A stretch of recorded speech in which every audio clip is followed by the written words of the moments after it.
আসসালামু আলাইকুম। সবাইকে ল্যান্ড লিগ্যাল সলিউশনস চ্যানেলের পক্ষ থেকে স্বাগতম। প্রিয় দর্শক, এই চ্যানেল কিন্তু আপনাদেরই চ্যানেল। কারণ এই চ্যানেলে আমি আপনাদের বিভিন্ন আইনগত সমস্যা এবং প্রশ্নের উত্তর দিয়ে থাকি।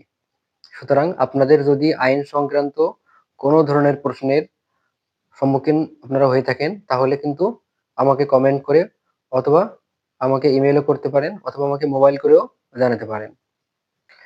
প্রিয় দর্শক, আপনাদের বিভিন্ন সমস্যার সমাধানের জন্য আমি একের পর এক ভিডিও আপলোড করে থাকি। সুতরাং চ্যানেলটি সাবস্ক্রাইব করবেন এবং পাশে থাকা বেল বাটনটি বাজিয়ে দিয়ে সাথেই থাকবেন। আজকের যে বিষয়টি নিয়ে আলোচনা করতে চাই সেটা হলো, আগামী ১০০ বছরেও যদি জরিপ কার্যক্রম চলমান না হয় বা যদি না হয়, তাহলে কিন্তু কোনো ধরনের চিন্তার কারণ নেই। কারণ সরকারি জরিপ মূলত করা হয়ে থাকে বিভিন্ন যে আবাদি অথবা অনাবাদি জমি থাকে, সেগুলাকে ক্ষুদ্র ক্ষুদ্র জোতে বিভক্ত করে সেই জমিতে কোন ব্যক্তি কিভাবে দখলে থাকে সেগুলা নির্ধারণ করার জন্য, সেগুলো নকশা এবং স্কেচ তৈরি করার জন্য, এবং সেখান থেকে যেন সরকার সহজেই খাজনা আদায় করতে পারে, সেটাও একটা গুরুত্বপূর্ণ বিষয়। আজকের এই ভিডিওতে আমি আপনাদেরকে বলতে চাই যে কেন বলা হচ্ছে যে আগামী ১০০ বছরও জরিপ কার্যক্রম নাও হতে পারে। কারণ বর্তমান সময়ে কিন্তু জরিপ কার্যক্রম হওয়ার জন্য যে বিষয়টা সব থেকে ইম্পর্টেন্ট, সেটা হলো বর্তমানে কিন্তু বিডিএস অর্থাৎ বাংলাদেশ ডিজিটাল সার্ভে জরিপ কার্যক্রম চলমান আছে। এই জরিপ কার্যক্রমের মাধ্যমে কিন্তু আপনার বিভিন্ন ধরনের যে ইলেকট্রনিক সিস্টেম এবং ডিজিটাল মিডিয়া ব্যবহার করা হচ্ছে। সুতরাং বর্তমান সময়ে যেভাবে জরিপ কার্যক্রম পরিচালনা করা হচ্ছে, এই জরিপ কার্যক্রম পরিচালনা করার কারণে কিন্তু যে স্মার্ট যে একটা পদ্ধতি, এই পদ্ধতি অবলম্বনের কারণেই কিন্তু নতুন করে মালিকানা তৈরি করার ক্ষেত্রে অথবা নতুন করে নামজারি অথবা অন্য কোনো ম্যাপ তৈরি করার ক্ষেত্রে কিন্তু কোনো ধরনের জটিলতা তৈরি হওয়ার কথা নয় এবং হবেও না। কারণ এই পদ্ধতিতে ব্যবহার করা হয়েছে global positioning system, GPS plotter অথবা স্যাটেলাইট চ্যানেল এবং ড্রোন প্রযুক্তির মতো অনেক অত্যাধুনিক প্রযুক্তি। আজকের এই ভিডিওতে যে বিষয়টা আপনাদের জানা খুবই প্রয়োজন সেটা হলো যে কোন 4টি ডকুমেন্ট যদি আপনার কাছে থাকে, তাহলে কিন্তু সহজেই আপনি আপনার জমিতে মালিকানা এবং দখল বজায় রাখতে পারবেন। আপনার যদি জরিপ কার্যক্রম নাও পরিচালিত হয়, তাও কিন্তু টেনশন করার কোনো কারণ নেই।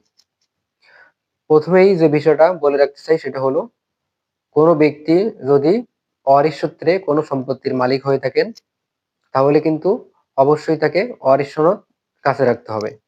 কারণ এই ওয়ারিশ সনদ হচ্ছে একমাত্র হাতিয়ার যে যে ব্যক্তির ওয়ারিশ হিসেবে সম্পত্তি দাবি করছে, সেই ব্যক্তির সম্পত্তিতে দখল বজায় রাখার জন্য।